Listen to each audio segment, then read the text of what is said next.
Welcome back to another episode of The Power of Your Story, a space for people to share their story, learn from their story, and ultimately empower others through their story. For those that are tuning in for the second time today, and that is tuning in to the live that we had before that with Casey Berman, and now the one that I'm going to have with Nancy John. I apologize. There was long story longer. I'm glad that you're here. I'm glad that you're able to share the perspectives and the comments that you have when it comes to this topic of business and life and the lessons learned from both and how each one can be applied within the other and vice versa. So whatever the questions that you might have, whatever the insights that you have in regard to your own journey of starting your own particular business and the lessons that you've learned from it, please share them in the comments and we'll make sure to address them throughout the conversation. Before we get into today's theme and today's episode, I just wanted to make one quick announcement, and that is for those that are tuning in right now, there is an event that we've been hosting through another organization called Overcoming Odds that happens every single Friday, and that is a series of conversations where we talk about topics and the connection between gratitude and grief, gratitude and resilience, gratitude and relationship. You get the story, and so many other topics that relate to this concept of gratitude and more so the attitude of gratitude. So if that's something that you're interested in, please go to either my LinkedIn page or Facebook, and you'll be able to find the upcoming conversations that we have between myself, Casey Berman, Scott Mason, and some of the other guests that we have. Now, let's get back to this theme in this episode of the lessons learned from starting a business. Once again, I mentioned to you, for any business owners or any entrepreneurs or anyone that is looking to get into this space, whatever the questions you might have, whatever your insights are, please share them in the comments and we'll address them within this conversation. And with that said, I wanted to bring on today's guest.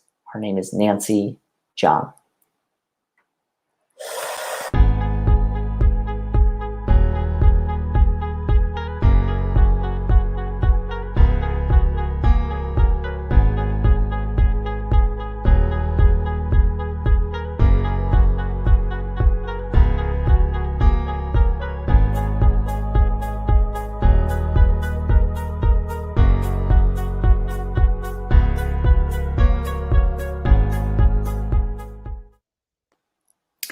Nancy. Hey, Oleg, how are you? A long time no see. When was it? I feel like it was like 2 weeks ago or 3 weeks ago. So yeah, it's always nice to share space with you. So thanks for having me on. No, thank you. I've realized something that I don't know if you can relate to this, but I feel like with COVID, some of the relationships and connections that I've had with people, I'm able to stay in touch with them a lot more frequent. And I don't know if that's just because I've gotten so used to the whole just get on Zoom and literally hit start or join and then you're there, but you're not. You're halfway across the world, but like you're still in the same room. And I feel like there's a lot of beauty within that because prior to COVID, I didn't do that. I mean, like I was have Zoom conversations or? Yeah, Zoom or Skype, even phone calls. I didn't do many of those, and I don't know why. I think maybe there was this assumption that, okay, if I wanted to go see my parents, I'll just get on a flight and go there. Right. But I didn't do that often either.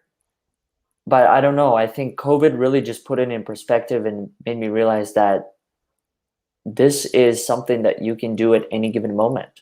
Maybe I didn't understand the capability of the technologies to begin with. Maybe that's what it boils down to.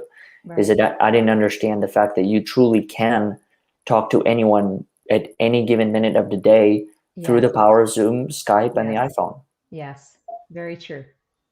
So it's been an interesting journey. COVID-19, something that will not be forgotten moving forward.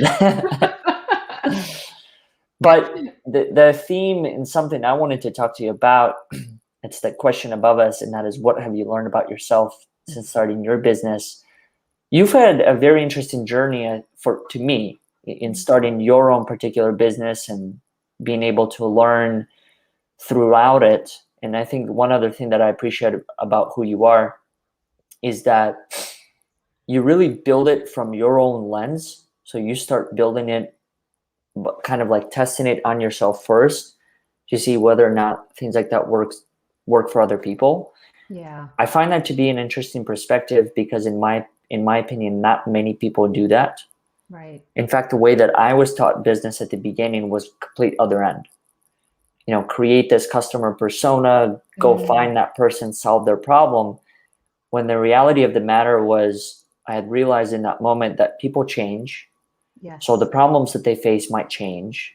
So whatever the problem that Alex or whoever might be having right now may not be the problem that they experience tomorrow. Yes. And that's where I chose to do a completely different, I chose a completely different direction. And so I became the client of my own work. I started to look at it as far as if I'm going to solve anything, it's going to start with solving whatever it is that I'm seeking or experiencing, because I don't know the other person. Yeah. And there's also so much, and we can get into this as well, but there's also so much that goes to, I may ask you of what is the problem in your life, but whether or not you have the ability to communicate that and communicate that effectively, that's a whole different story. So there might be a problem within the problem that you're not even aware of.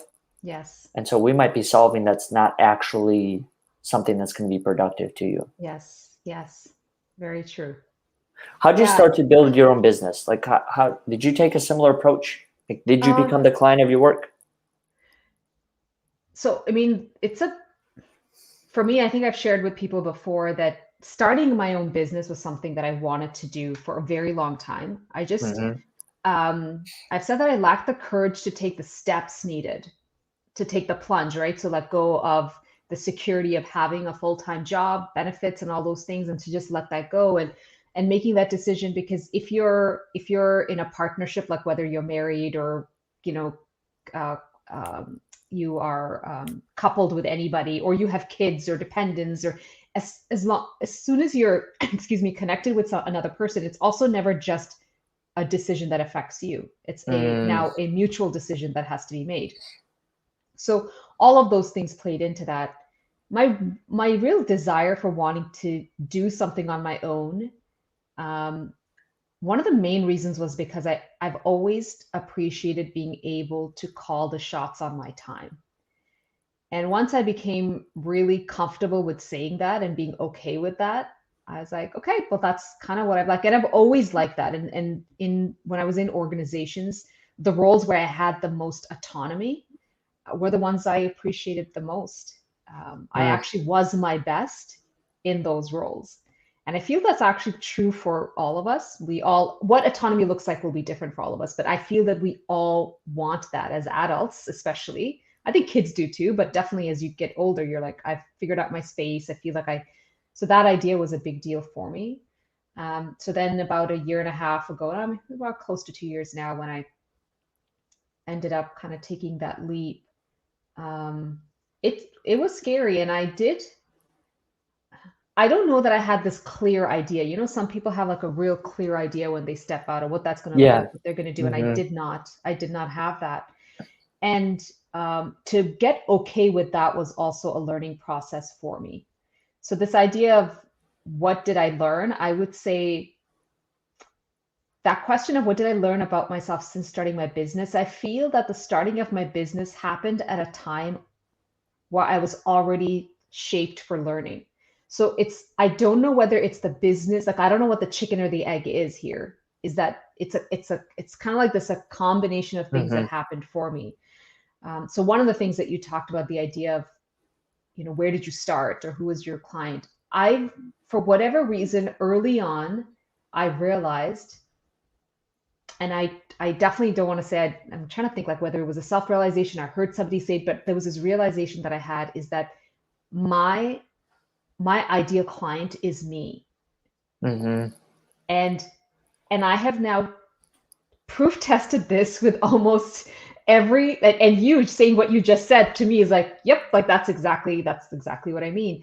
Anybody who starts, and I'm talking specifically like solopreneurs and so on. I don't know that I can say this for anyone who has maybe a larger business they've started, or, I can't speak it for everyone, but especially for the smaller business owner, that solopreneur that stepped out, that is who you're serving, is you. Perhaps you maybe right now, or you maybe a couple steps ago, but it's some version of you that you're serving, or you're looking to serve. So once that kind of realization came up, then being attuned to what does that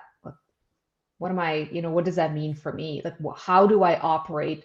That required me to invest a lot in building my awareness. So like I said, getting the idea of becoming comfortable with being truthful about what I want and what I don't want.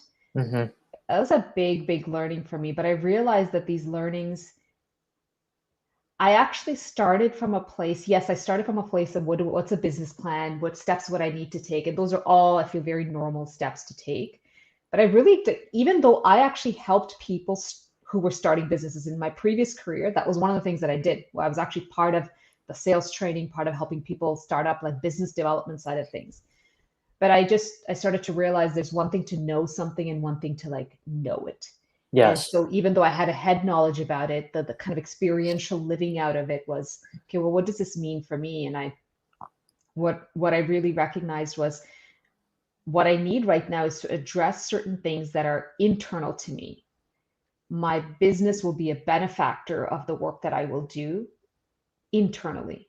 Mm-hmm. And that's actually the direction that I went. Instead of getting a coach that was about a business coach, I went to a coach that helped me work through some other issues, like internal work that I needed to start.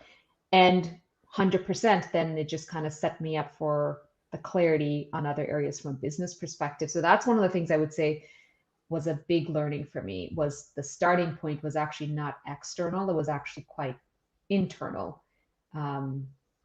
Which, yeah, so it like I said, like I was at a point in my life where I was already at this cusp of, it was time for like a big learning. I was Mm-hmm. already there. And I think by starting my business, the timing of that just worked out. Maybe one fed into the other. So I was already set up for that. And I started there. And for me, a big part of that I've shared with you before is a spiritual connection. For me is a big part of that. So I asked a question very early on in, actually it was late 2019, maybe early 20, actually probably late 2019. I just asked a question. I asked, as part of my own growth, I asked a question of God. And so people, like, whether you want to call it a divine thing or universe or whatever you want to call it, but for me, it was a Mm-hmm. question to God. I said, I want to know who you are, because for whatever reason, for me, that was an important connection to all these other things. And that then led me to an internal journey. And I feel I feel a lot of times, whether you own a business or not, or whether you're starting something new, we go external first. Mm-hmm. Like, what's out here? What are the, like you said, who's the client out there? What's the plan out there? And there's actually, the reason that we've had a shift or change is because there's something in here. And once I started, and for me, practically, once I started to do that, the kind of explosion that's happened for me from a personal level, which has affected who I am, that is now showing up in how I run my business. Who do I want to serve? How do I want to serve? How willing am I to adjust? How open am I to making mistakes? Like, that's actually truly shifting for me, not as words, like not as that's a nice to have for me. Like, that's actually actual shifting that's happening. And like, I am so excited by that. Even though it brings challenges with it, overall, I'm really excited by where I am. And I know that my business is benefiting from it. Did you ever find it challenging to articulate what it is that you're doing as it relates to your business when you were asked the question of, what do you do? Yes, 100%. Because it was always that, it was that pressure of that elevator speech, or like, Elevator what's the pitch. quick Yeah. thing you can say?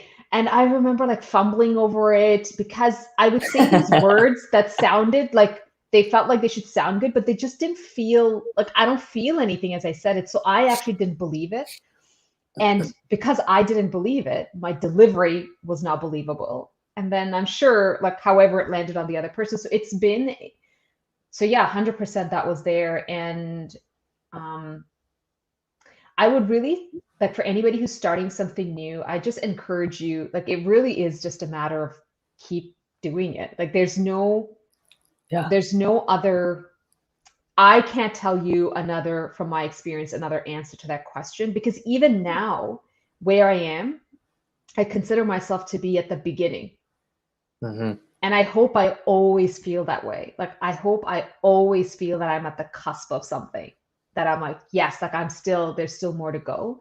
Because even as I've gained clarity, and I can speak with more clarity around what I'm doing, um, I still realize there's more to come. And so when I say work at it and practice it, I say that while also figuring out, like, doing that internal work. Because if all you do is practice that external thing, and all you do is practice, okay, this is the words, I just keep practicing it without actually dealing with, why is it I don't believe this? Why don't I believe what's coming out of my mouth? Then I actually think it's a very short-term gain. Mm-hmm. This is my thinking. I was like, okay, I started my own business to call the shots on my time and to do the work that I wanted to do and work with the people I want to work with. Why the hell would I not do that then? Why am I then going to, force myself into all these? Well, I can do. I actually, if that's the case, then I might as well go and work elsewhere, because then at least I can have the security of the steadiness of a paycheck. Know that I don't have to think about anything else. Like, why take? That's why I'm just like, well, it's each has its up and down. It all Yeah. depends on what you want, right? And so if this is what you want, then do the thing you want to do and figure out why it's not working for you. And if it's not what you want to do, that is okay. Like, starting a business it's not for everyone. It's not. I know sometimes people feel like, yeah, start your own thing. It's like, well, maybe not like that. If that's not a value for you, if you value other things, then there's nothing wrong. There's great organizations, these great opportunities in organizations, and I would say go for that, right? So that's what I mean. If you're going to do your own thing, then do your own thing, Mm-hmm. and don't like figure it, like that means you got to do some work inside. Mm-hmm. Yeah, I think there's something that you mentioned within that. I didn't even think about this, but there's almost like an added level of security when it comes to being able to work for another organization. And that's not having to be stuck in an elevator trying to find the right words to describe what it is that you do. That's right. Then you could just mention the name, and all of that's kind of given to you when Absolutely. you sign up for that role.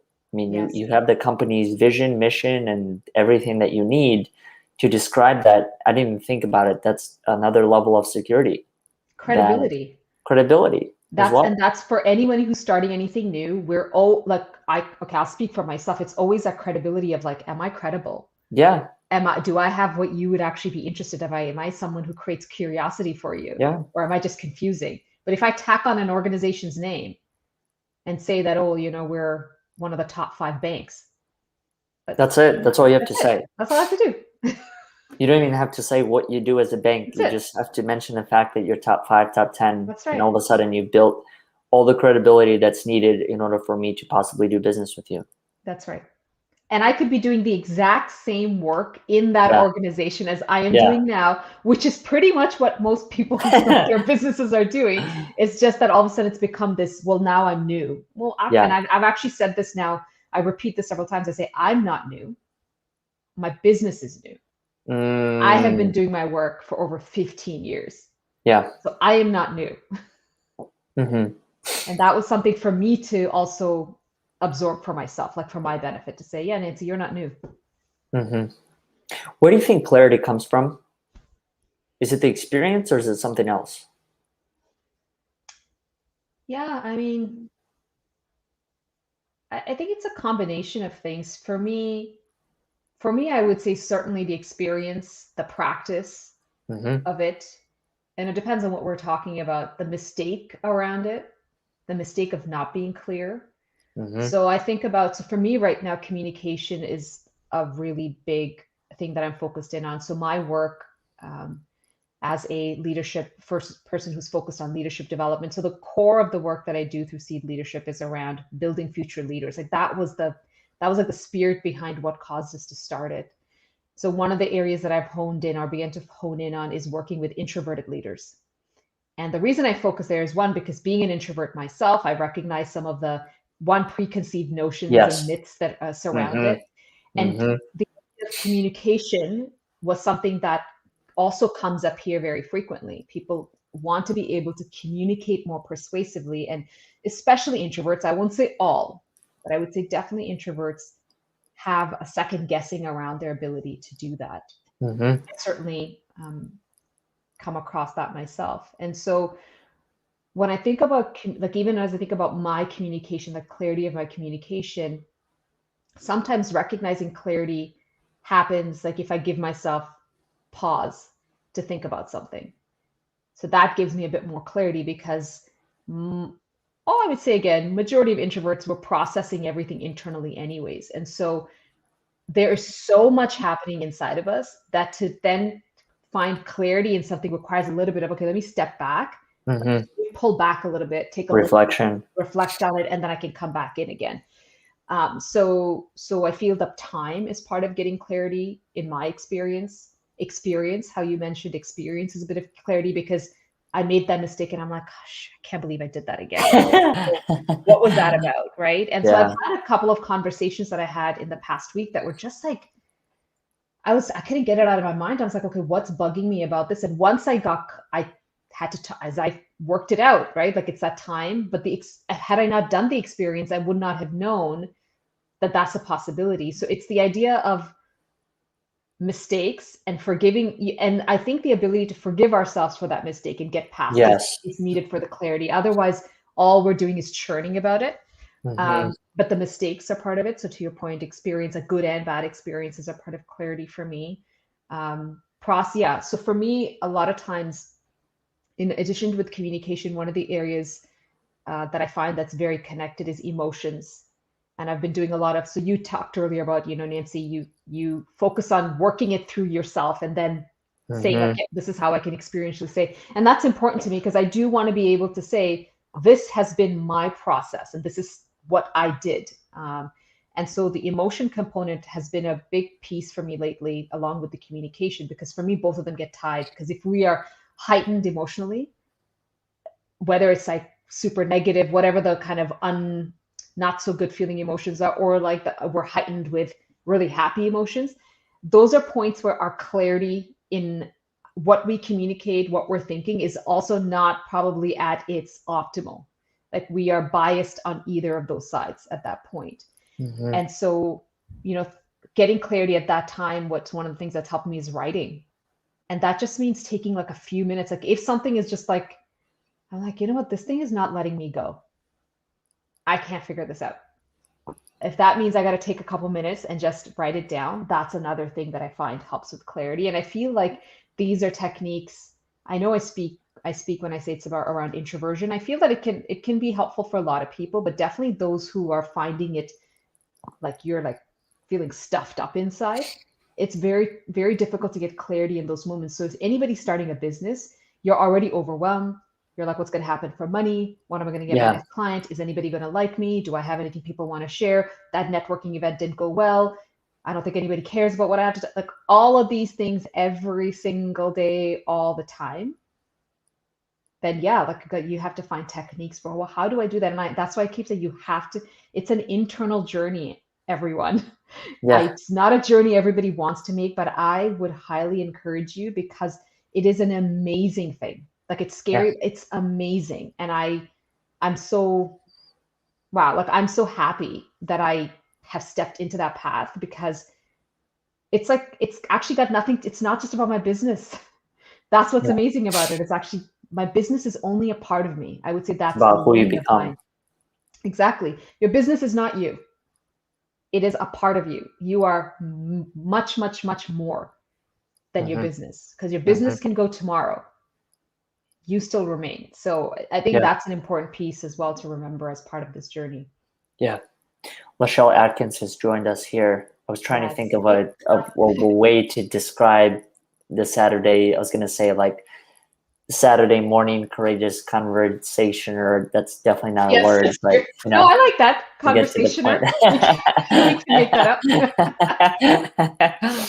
No, but I think there's a lot of value in what you just said, as far as being able to reflect upon that thing. The other thing that I've learned when it comes to being able to articulate the mission statement or the vision or whatever it is, the wording behind what it is that you do, is once I've allowed other people's words and interpretations of how it is that the work impacts them, once I've become a lot more open to it, Yes. I've literally just, I just use other people's words, seen, valued, appreciated, because those are the things that people are using.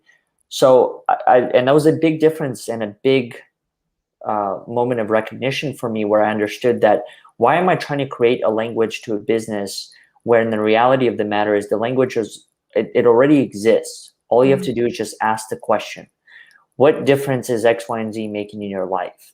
Why do you choose to come back? Why do you choose to share? And then from there, people give you the words, literally almost verbatim. They give you the words. And then between the 5 or 6 or however many different messages, I just literally find the common words: valued, appreciated, seen, heard, all these other things. And then from there, I just put them in a sentence. Now, I will also tell you this, that right now, I run into this quite a bit, where people will ask me, well, what is Overcoming Odds about? And I'll tell them, it's a space to be seen, to be heard, to be appreciated, demonstrate one's strengths, uniqueness to the world, and stuff like that. And the person still looks at me as if, like, was that English or was that a foreign language? Like, and I realized that one of the reasons why that might happen is because if you don't have a point of reference, so if you don't know of anyone in your life who has a similar thing, why would you expect to understand it?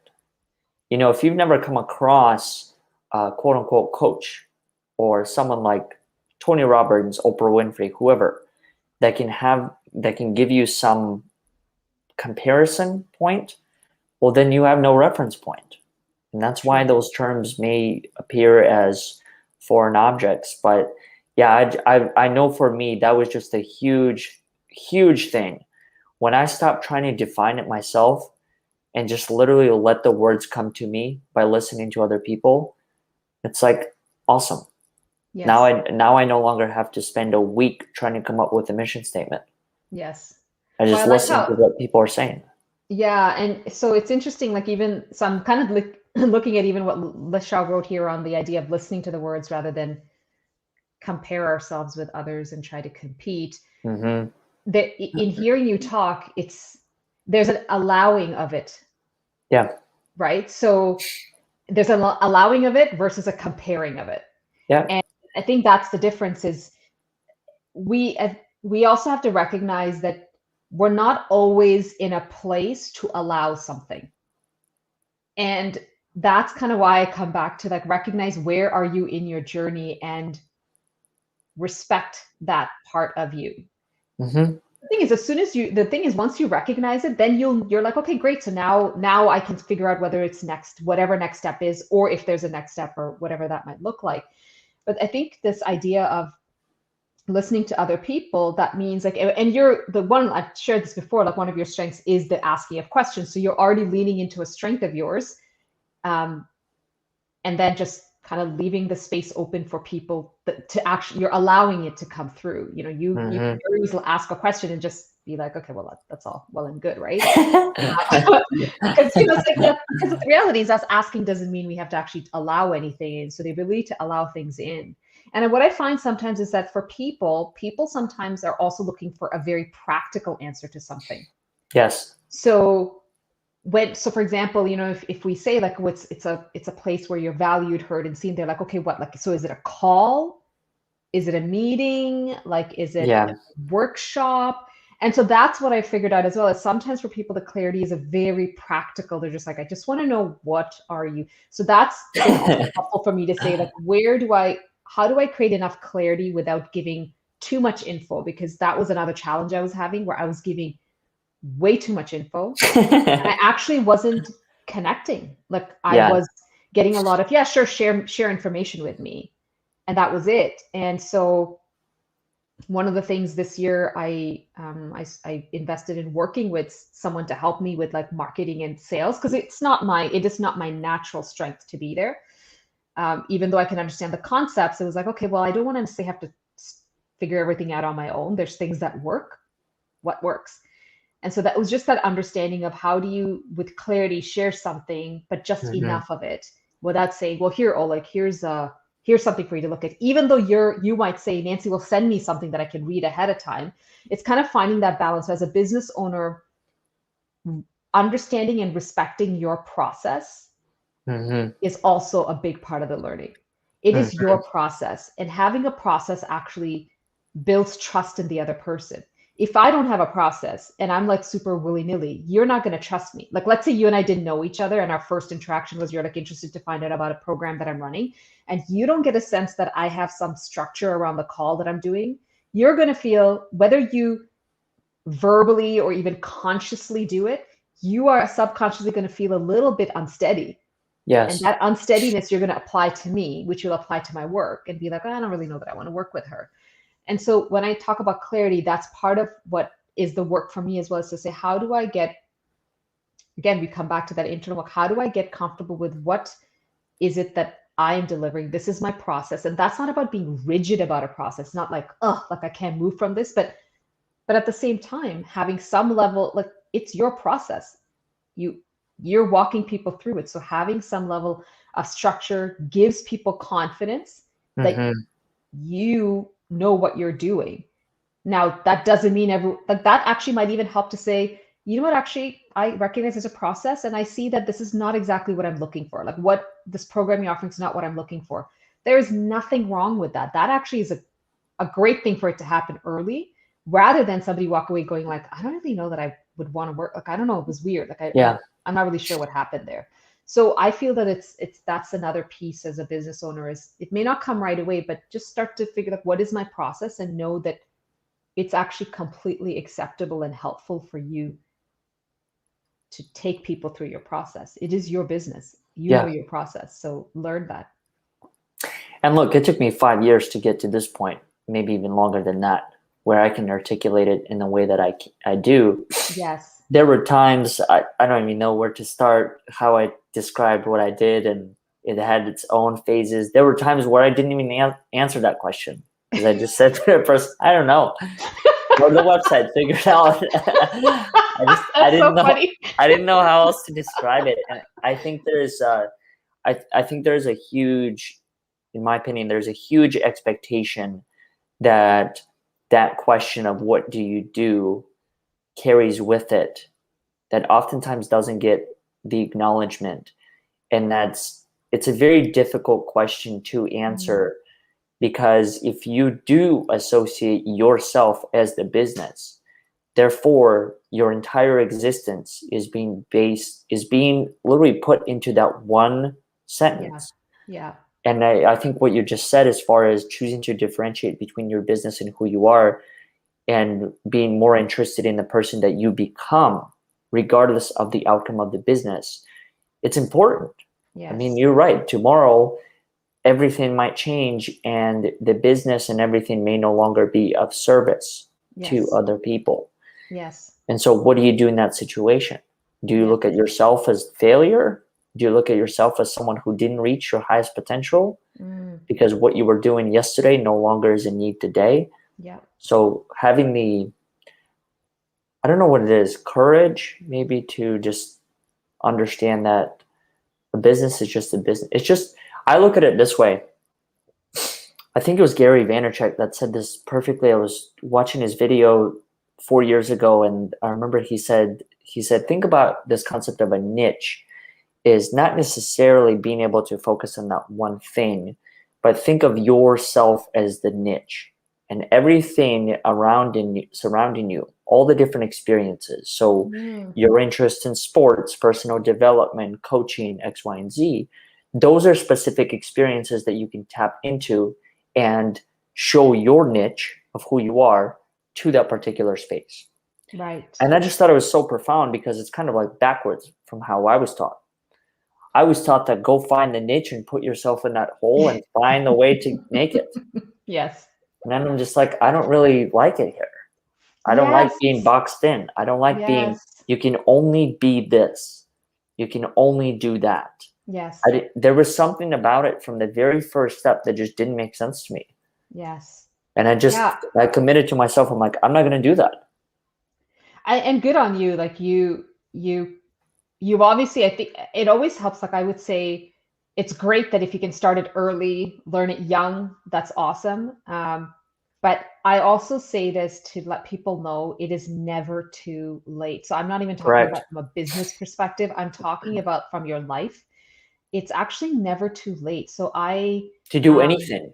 to do anything. Now, yes. Now people say, well, that, does that mean I could go do this thing physically? I'm like, I don't know. You know yourself better physically than I do. So, Yeah. but what I mean is, sometimes a challenge becomes that when you reach a certain point in your life that, oh, I can't learn this. So I can speak from a learning perspective.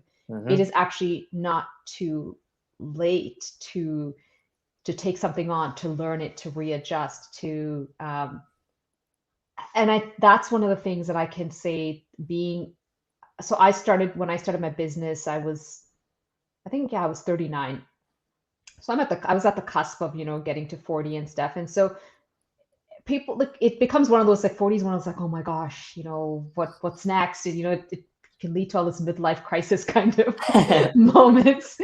I've always said every decade of my life has been better than the last. And I was like, when I was entering into 40, I was like, my hope and prayer is that is what this decade is going to be as well. And it hasn't disappointed. And what I mean by that is that there's been this level of awakening, learning, growth, which then has poured into my business. I as a person have evolved, and just the way of thinking has changed, and that's better than any business. Mm-hmm. Like, it is way better than any business outcome that I could ever have. And so if that person who I am is who's entering into this business or starting something new, how could I not be Mm-hmm. happy about that? And again, I think about, what Lachelle said about that comparison. That doesn't mean comparison doesn't happen. I'm by no means saying all of a sudden I'm immune to all the other thoughts I have. Immune all of a sudden. It's Right. not that at all. But what's happened for me is just this, as I'm paying attention and taking the time to invest in that inner work, it is allowing me a great amount of visibility and appreciation for things as they are. And I'm able to build a capacity to learn more. I'm able to build a capacity to be able to say, okay, you know what? I am recognizing that I'm not doing a good job in this space. I've had now several conversations with different potential clients, and I'm coming out of each of those conversations feeling that I haven't been clear. So Mm-hmm. what am I missing? And so I am learning. So it's a combination. Again, this is what I mean. It's a combination of that inner work is helping me realize I need to do something about it, and then then I can look towards what does that mean for my business. The other way, or the way that I was doing it before, is out here first. Well, something's not working here, so I got to go fix, what's the technique? Let me go fix the technique here. Yes. I'm like starting here now to say, no, why am I being, something about this is bothering me and I'm hanging on to it way too long. What is here? And then it's interesting. Like, I'm sure I may come back to the same technique, but I'm coming to it as a different person. I'm Mm-hmm. not coming at it. I'm now not necessarily, I'm really learning how do you, like, as a business owner, you're going to make tons of mistakes. Like, I don't, you talked about the idea it took you 5 years to get to where you are. And I think one of our like greatest challenges is we hear about successes once they've become a success. Correct. They're 10 years in the making. Right? This one At gentleman least. said it, at least, right? So this one Yeah. gentleman said it perfectly. He goes, it takes 10 years to become an overnight success. And I was like, yeah, that's so how can we just be like, okay, like, how do I want to be exactly who Oleg is? I mean, I think, yeah, like, look at Oleg to say, okay, where's he now? What can you learn from him? But to say that, like, I love that you said, I took me 5 years to get to that clarity. There was a time I was saying, I don't know. Go look at my website. Can you imagine that? I did that. Can you imagine that? But that's the thing, right? So I think about so many, like, even like I said last week, had a conversation. I walked away feeling like crap. Like, I did I, like, what the hell was that? Like, I feel like I did this and I did, and I was like, yep, okay. So I had to just be like, what happened there? And what am I picking up? There's a theme that I'm picking up with that conversation, a couple other ones that I had. What can I do different? And can I just realize that that is done? And so partly writing about it helped me process it, talking to my coach. So there's a processing. So I felt bad about it. So I'm not saying I didn't, I felt bad about it. I felt discouraged. And then I'm like, now once I process it, I'm moving on, because it's time to, there's going to be way too many mistakes Yeah. to be like, if we dwell on them, we are done. Like, no one will benefit from it. So I think that's where it's like, I'm learning right now, how do I best learn to process my emotions in a healthy way, hold them, all of them, the ones I like, the ones I don't like, as markers for me, and then decide how to, like, feel them, Yeah. and then move forward. And and I think that's the biggest thing for a business owner. It's lonely. There's all these things that are there. So if we don't, if we are not our friends, if we're not our supporters, if we're not our encouragers, it's very difficult. That's why, again, I say there's an internal journey that I would highly encourage everybody.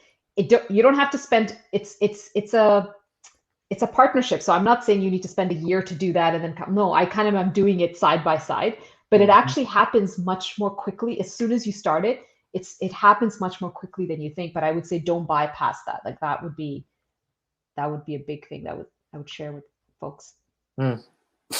Nancy, obviously you and I can have a conversation for 2 hours, and I know. we did, but due to time restrictions, we're not able to do it right now. And so, Lachelle and anyone else who has questions, please feel free to connect with Nancy at seedleadershipdevelopment.com.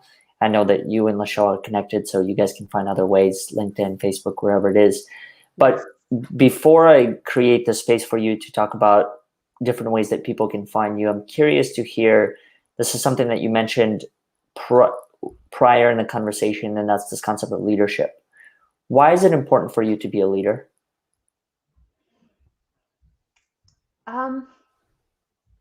I don't know that I've actually really considered that question. Why is it important for me to be a leader? I feel that all of us, whether we actually have people reporting into us or not, or whether we hold officials, we all have responsibility in our spheres that we're in. And so I kind of look at it in that sense. So if we have responsibility, what does that mean? So we have a responsibility for how we are with the people we love, who we are showing up for them, and who we are ourselves as well. So really, a lot of the work that I do, even though it's geared towards people who are in organizations and who may hold either an official people leadership role or some level of, like, even if it's like informal leader, like people leadership roles, all the work actually is about human interaction. Yes. So what I say is, unless you're living on an island by yourself somewhere, we all interact with each other in some way or the other. So we have a responsibility, like, it's a human responsibility. And I think it's in that sense for me, it's always been kind of like, what does that mean for me? And so then if I can take that and help kind of say, how do we help shape that for other folks? So that's where it comes in for me more than, so it's not even so much like, oh, do I need to be a leader? But it's like, yeah, but I have a responsibility for how I interact, who I am. And so if that's the case, then how can I be the best that I am for myself?